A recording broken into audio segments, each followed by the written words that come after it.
Womanizer. Dédomiseur, je pratique. Le dédomiseur.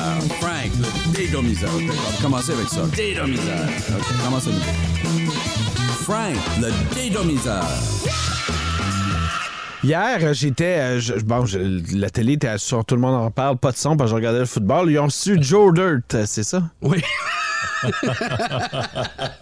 Ouais. Ouais. Comment ça va, Frank? Ça va très bien, vous autres. Hey, numéro 1. Toi, t'as écouté Tout le monde en parle hier. Ben, écoute, pour être totalement franc, j'ai écouté l'entrevue ce matin parce que j'ai parce que j'ai pas le câble, fait que ça règle bien le problème. T'as pas le choix, faut que t'attendes un peu. C'est ça, fait que ça paraît-il on a ça tout gratuit, pareil, même si du moment que t'as une TV intelligente, mais vous comprendrez que j'écoute juste pas Tout le monde en parle. Faut juste te reprendre, par exemple, parce que c'est pas gratuit. OK, c'est pas gratuit. Ben, Radio-Canada, on paye pas mal tout pour. Ouais, bon, merci de me rappeler à l'heure. Ouais, on l'oublie malheureusement. Mais écoute, j'ai vu un peu comme tout le monde l'affaire en fin de semaine avec le reportage de Radio-Canada, l'éloge presque qui est fait à Catherine Dorion. Là, on nous dit là, un livre coup de poing dans lequel Madame Dorion, puis tu sais, je commenterai pas le contenu du livre, évidemment, je pense qu'il sort aujourd'hui, donc je l'ai pas lu. Puis ça me fait chier quand des gens parlent de livres qu'ils ont pas lu. Fait que je parlerai pas du livre en faisant croire à tout le monde que je l'ai lu, je l'ai pas encore lu, mais je me promets de le faire parce qu'il y a quand même l'air d'avoir des trucs assez croustillants dedans. Mais ce qui en fait, ce que je trouve intéressant, c'est la couverture qui est donnée de cette affaire-là. Là, on nous dit que, Catherine Dorion, elle a fait un burn-out, était brûlée. Oui, c'est ça. Ça, c'est la chose. Puis écoute, c'est pas elle qui choisit les titres des articles qui parlent de son livre, là, ou qui parlent d'elle, puis les entrevues qui sont faites avec elle. C'est pas elle qui décide non plus quelle journée l'entrevue va sortir. Mais samedi, jour du souvenir, jour où on rend hommage aux militaires, qu'il y ait un texte, encore une fois, c'est pas de la faute à Catherine Dorion, là, mais qu'il y ait un texte qui parle de choc post-traumatique parce qu'elle a été députée pendant 4 ans. Honnêtement, ça manque de classe là, d'avoir sorti ça à ce moment-là. En effet. Effectivement. Ça, c'est la faute du média, pas faute d'elle. Non, absolument. Ça. Puis elle a elle-même aussi écrit sur son compte, là, sur son compte Twitter, qu'elle dit là, ça vient juste de commencer, puis je suis obligé de rectifier plein d'affaires, là, puis tout. Ben, oui. OK, ben, tu viens de découvrir, bravo, tu viens de découvrir ce que c'est que les médias. Ça va super bien. Mais moi, ce que je trouve drôle avec ça, c'est là, il nous dit là-dedans, si ces citations-là sont pas exactes, ben, ça sera à Radio-Canada de se rétracter. Là. Mais là, il nous dit qu'elle avait tous les médias sur le dos, que c'était épouvantable. Et il nous dit à un moment donné, j'ai été obligé de m'en aller dans le bois puis de voir des psys parce que là, j'en pouvais plus. Un burn-out, syndrome post-traumatique, tout ce que vous voulez. Regarde, c'est écrit ici dans l'article, le psy et les retraites dans le bois. Sans ça, je m'en serais jamais tiré. Puis moi, honnêtement, j'ai de la misère à comprendre comment des députés de 2e puis de 3e groupe d'opposition qui n'avaient aucune responsabilité de poste de ministre ou de premier ministre ou de tout ce que vous voulez, soit en burn-out après un mandat, des fois même ils démissionnent en plein milieu du mandat, alors qu'on a des politiciens qui collent au fond de la panne depuis 30-40 ans.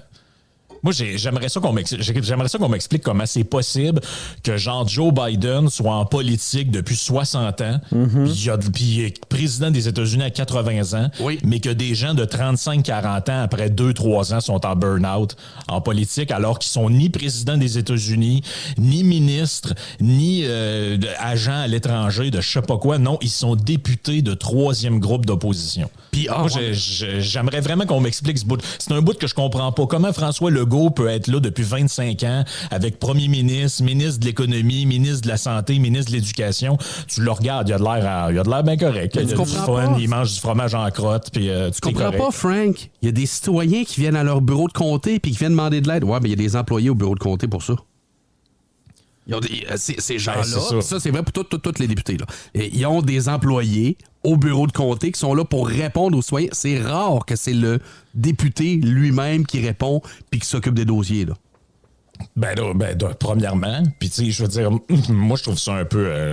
Il y a des gens qui nous bullshit là-dedans. Moi, je comprends pas comment Joël Boutin qui a démissionné, Catherine Dorion, tous ces gens-là nous disent qu'ils sont au bout de la corde, que s'ils travaillaient 70-80 heures semaine, puis de l'autre côté, t'as des gens qui sont là depuis des années, ils ont l'air bien contents, ça a l'air super bien, puis t'as, mettons, Claire Sanson qui part en nous disant « Ah, savez-vous quoi, là, la seule fois que j'ai vraiment travaillé fort, c'était dans le temps quand je travaillais au Det Giovanni, comme député députés, là, tu te pognes le pain un peu. Là. Oui. C'est carrément ce qu'elle a dit. Là. Ben oui. Moi, puis hier, matin, j'ai entendu Catherine Dorion, puis elle a dit, ouais, mais parce que Guillaume Lepage, il a posé cette question-là. Il a dit, ouais, quand Claire Sanson est partie, elle a dit que les députés Plante Verte, ils font rien, si tu vrai. Puis là, elle a dit, ben, si tu veux, tu peux rien faire, mais moi, je travaillais fort. En gros, c'est ça qu'elle a dit. OK. Il en reste quoi? Ben, je repose la même question tout à l'heure. C'est quoi le bilan? Ben fait que ça, c'était ma première impression quand j'ai vu l'affaire. L'autre affaire, c'est elle dit qu'elle est une anti-système. OK? Elle a répété ça plusieurs fois. Elle dit, moi, je suis une rebelle, une punk, une anti-système. Mais ça, le terme punk, elle aime ça parce que moi, la journée qu'elle a été élue, j'étais au musée. C'était moi qui étais là de Radio X pour... il était au musée du Québec, où ils ont fait la grande rencontre de Québec solidaire. Puis elle faisait beaucoup le parallèle entre Québec solidaire et Radio X quand elle me parlait en disant, vous êtes des punks, on est des punks. Tu sais, elle, cette façon de se voir en tant que punk, ça fait longtemps qu'elle est de même. Oui, ça fait longtemps qu'elle est de même. Sauf que moi, j'ai hâte d'être assez punk, assez rebelle, assez anti-système que quand je vais sortir un livre, je vais me faire un cirage de pompe par Radio-Canada. Ça, je commence à avoir hâte que ça arrive. M'a dire une affaire. Quand t'es rebelle de même, c'est le fun que tous les médias te reçoivent, font des dossiers. Là, ils vont même avoir une pièce de théâtre, imagine-toi donc, grand théâtre. Hey, en première page du Soleil samedi. Le Soleil, Le Devoir, Journal de Montréal, Radio-Canada, toute l'artillerie lourde. Mais elle, hier, était à Tout le monde en parle pour nous dire que les médias, puis c'est même écrit dans l'article de Radio-Canada, les médias de droite... Là, elle s'est battue contre ça. Puis là, je suis comme, mais quel média de droite? Je veux dire, à part l'antenne que vous écoutez en ce moment, il y a qui a critiqué cette femme-là solidement là, pour ses positions politiques et tout ça. En tout cas, moi, je trouve que je trouve plutôt que la couverture est assez complaisante pour quelqu'un qui est anti-système et juste comme ça, rebelle. à la fin de l'entrevue, tout le monde en parle et il dit, là, lorsque ça va sortir, sa pièce de théâtre, ils vont la réinviter, là. Avoir fait tout le tour qu'elle fait là. Wow. Oui, une vraie punk. Oui, puis il y a celle qui fait là, la nouvelle Fou du Roi. Là. Elle trouvait ça, là, c'était extraordinaire. Elle avait même mis son chandail pour imiter Catherine Dorion. Oui. Elle nous a dit, elle dit, pourquoi tu nous as abandonnés? T'étais tellement bonne, tout ça. J'ai hâte de voir la prochaine fois qu'Éric Duhem va passer, voir si on va... J'ai hâte de voir si on va lui dire, parce qu'à chaque fois qu'il y a quelqu'un de droite qui passe à cette émission-là, c'est un genre de dîner de con, mais quand c'est des gens de gauche anti-système, le média d'État le déroule le tapis rouge. Fait qu'en tout cas, moi, je trouve ça un peu spécial comme à être anti-système de même. Là, je trouve ça vraiment, vraiment le fun. La dernière fois où Éric était passé, c'était la fois Guillaume le Métis-Vierge. Y a-tu eu une autre fois entre les deux? Je me souviens plus. Je me souviens plus. Ben, c'est la fois que quelqu'un qui est assis dans le background en arrière, il a dit que ses électeurs étaient tout homophobes ou je sais pas trop. Oui, ouais, ça c'est arrivé. Écoutez, là, c'est n'importe quoi. Mais tu sais, anti-système. OK, premièrement, QS puis Dorion, ils étaient où, eux autres, pendant la pandémie? Ça a été assez tranquille, hein? Contrairement à une partie de la gauche européenne là, qui, elle, a été très critique des mesures sanitaires. On se rappelle, j'avais déjà fait jouer dans une chronique des extraits de Mélenchon en France qui avait ramassé le gouvernement sur le passeport sanitaire, puis l'obligation vaccinale, puis tout ça. La gauche européenne a été assez critique des mesures sanitaires. Au Québec, ça a fait pipi gazette. Deuxièmement, nommez-moi une seule idée de Québec solidaire qui s'inscrit pas dans la logique du modèle québécois. J'en veux une. Moi, je me suis forcé, j'en ai pas trouvé. J'en trouve pas. C'est que ce qu'on fait déjà. Mais plus. Après ça, les idées de QS, la guerre à l'auto, pas trop de développement, pas d'étalement urbain, l'éco-fiscalité, les hausses de taxes et d'impôts. Mais c'est le discours dominant en ce moment. C'est loin d'être un discours rebelle et anti-système. La mairesse Plante, la mairesse de Longueuil, Bruno Marchand, le maire de Laval, le Parti québécois, tout le monde, même le Parti libéral est rendu avec ce discours-là. Oui, mais à la base... Qu'est-ce qu'il y a d'anti-système là-dedans? Comment tu peux faire pour être rebelle? Hey, moi, je suis rebelle. Tous les médias me mangent dans la main. Puis tout le monde a mes idées. Mais je suis rebelle. Si c'est pas des médias qui, à l'époque, ont vu un parti ultra marginal, mais qui avaient leurs idées à eux autres, c'est pas des médias qui poussent, à l'époque, l'Union des forces progressistes, qui est devenue QS par la suite, puis là, on a mis rentrer Françoise David là-dedans. Puis on a poussé pendant des années, parce que ça a pris, je vous le rappelle, là, je pense que c'est 3 élections, je me rappelle bien, avant que QS ait un député, qui était Amir Kadir. Si les médias sont pas en train de pousser à chaque fois pour hey, ça leur prendrait un député, là, ça serait bien, là, c'est des idées qui ont leur raison d'être puis qu'il faudrait qu'ils soient à l'Assemblée nationale. Si t'as pas les médias qui poussent dans ce sens-là, QS, ça existe pas, là. Ben non. C'est carrément ça. Et 4e point, comparer la réception de 2 livres qu'on a en ce moment de femmes qui ont été impliquées dans le milieu politique. Catherine Dorion et Joanne Marcotte. Joanne Marcotte, je comprends qu'elle n'a pas été députée, mais elle a été impliquée dans l'ADQ, elle est connue dans les milieux politiques et elle a écrit dans la presse. Elle est connue de tout le monde là, dans ce milieu-là. Ils savent très bien qu'elle a sorti un livre, ils le voient. Là. Lequel des deux est le plus rebelle face à l'ordre établi? Lequel des deux est le plus punk? Joanne a eu quelques entrevues. Bon, nous autres, dans Yann et Frank, une entrevue avec vous autres à Montréal, je pense Radio Pirate l'a reçu aussi. Puis quelques autres places plus ou moins hostiles. Ouais, c'est un best-seller. En gros, dans les médias mainstream, l'opinion qui est marginalisée, c'est celle du livre de Joanne et non pas celle du livre de Catherine. C'est ça que tu dis? Ben là, moi, je regarde la réception qu'a eu les deux, puis je me demande c'est qui la rebelle là-dedans. C'est sûr que Joanne n'a pas de coton ouaté puis elle n'a pas de coupe Longueuil, mais c'est je pense... Elle en a peut-être un coton ouaté, mais elle le met le dimanche matin à la maison, tu sais. Ouais, c'est ça. Ben, je sais pas. Peut-être qu'il faudrait qu'elle se fasse faire une manche de tatou puis qu'une coupe Longueuil. Ça ferait. Peut-être qu'elle ça passe. passe. On le sait pas. C'est ça. Peut-être on le sait pas, mais tu sais, je veux dire, moi, j'ai pas entendu parler d'elle dans Le Devoir, dans Le Soleil, dans le Journal de Montréal. Il y aura pas de pièce de théâtre à son nom. Puis quand t'es invité, même dans des médias, que tu te dis, bon, peut-être, j'ai vu à Cube Radio, ils ont même pas été capables de prononcer le nom comme du monde de son livre dans l'entrevue. Fait que, tu sais, je veux dire. Mais moi, en tout cas. Puis tu sais, non seulement, qu'on soit d'accord ou non, on oublie la fille, là. Moi, là, ça me fait toujours rire les gens qui sont capables de vendre des livres parce que les médias ont parlé d'eux, critiquer le fait que les médias ont parlé d'eux dans un livre. Tu sais, il y a ça aussi. Catherine Dorion, sa notoriété, là, vient du fait que c'était quelqu'un qui était polarisant. Oui. C'est à cause de ça. C'est à cause de ça qu'elle est capable de vendre des livres à matin. Là. Ben oui, c'est carrément ça. Mais tu sais, c'est un peu cette gauche-là qui, finalement, n'a pas grand-chose à proposer. Hier, je regardais son discours à Tout le monde en parle. Puis elle prétend avoir un message d'espoir. Moi, j'étais déprimé, ben raide. Elle nous dit qu'on s'en va vers la 6e extinction. Ouais. Ça, j'imagine, c'est tous les humains qui meurent. Après ça, elle a glissé de quoi de bizarre. Elle a dit, on s'en va vers la grande panne. Là, j'ai dit, c'est quoi ça, la grande panne? Je suis allé voir, c'est une espèce de patente comme quoi, là, un moment donné, il n'y aura plus d'électricité, mais on va tout être dans le noir. Ça paraît comme dans Die Hard 4, là. Ouais, ben en tout cas, elle a comme plugué ça dans la conversation. Il y a personne qui a dit, ah ouais, c'est quoi cette affaire-là? Ça a comme glissé de même. Mais moi, honnêtement, je sais pas, ça me fait pas rêver. Qui est-ce qui est complotiste? Ouais, ben il y a ça aussi. Là.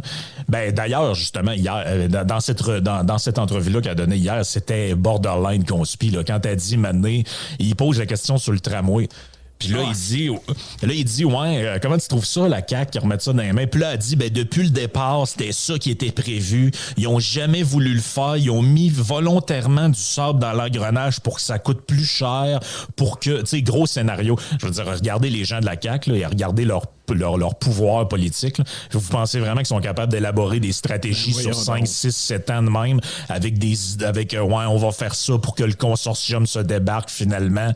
Je veux dire, on parle de gens qui... On parle d'Éric Kerr et compagnie. Non, c'est ça.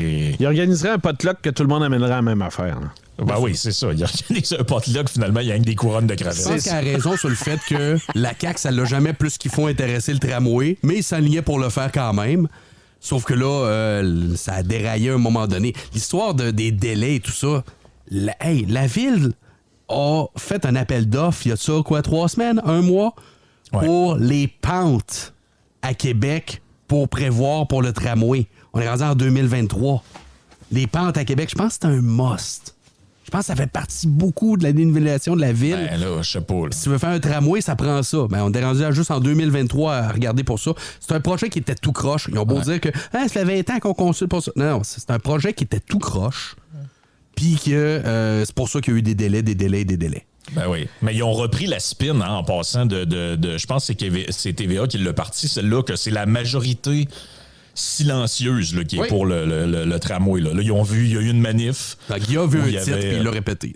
Ouais, c'est ça. Fait que lui, il l'a répété, mais j'ai remarqué la face que Catherine Dorion a faite quand elle s'est fait dire ça. Elle sait que c'est pas vrai, puis elle a comme dit, les gens qui savent, les gens qui connaissent ça sont pour, j'ai confiance, blablabla. Elle sait très bien que c'est pas majoritaire, là, cette affaire-là. Elle le sait très bien, mais les gens de Montréal, je suis pas sûr qu'ils le savent tant que ça, moi. Fait que, tu sais, en gros, eux, ils se font spinner un message comme quoi que la CAQ maltraite les gens de Québec en cancellant un projet qu'ils veulent, un deuxième. Oui. Mais la réalité, c'est que d'après moi, quand l'annonce a été faite, il y a plus de gens qui étaient contents que de gens qui braillaient. Là.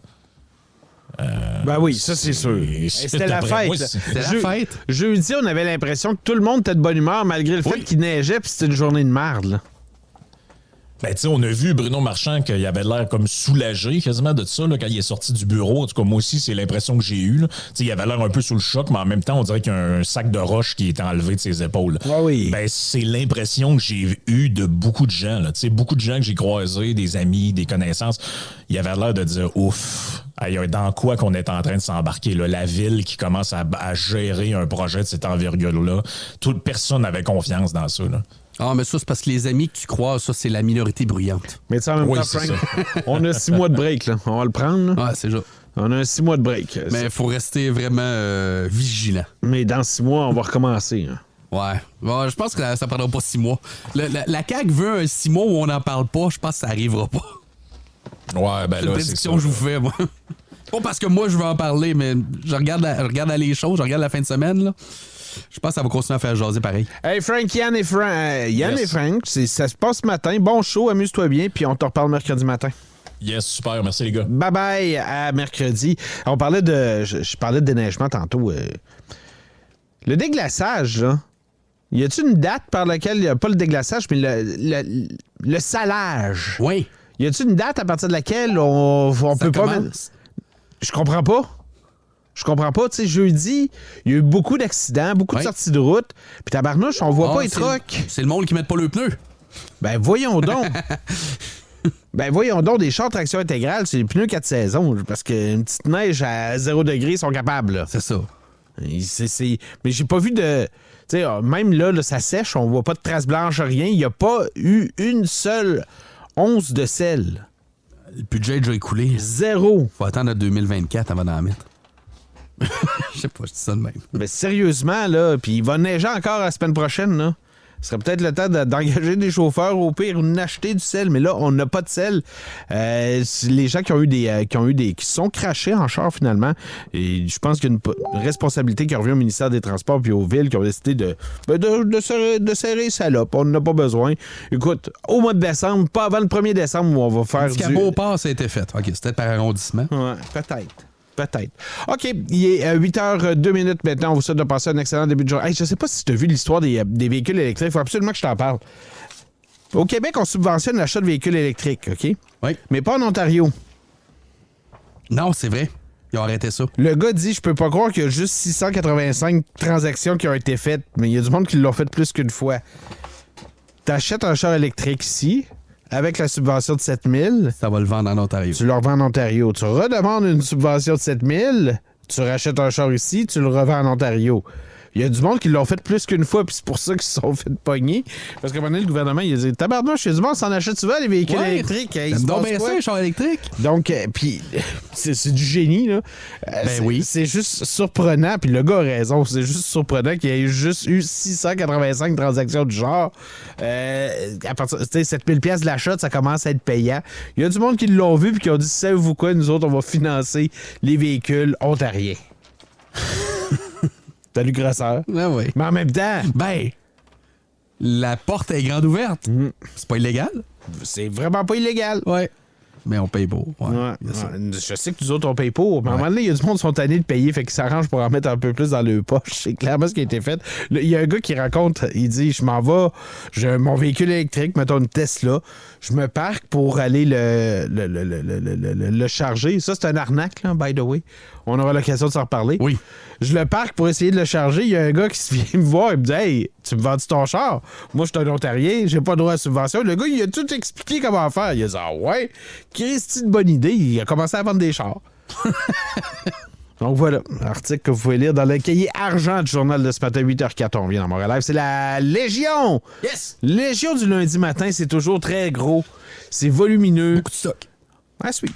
Montréal Live. Vraiment désolé.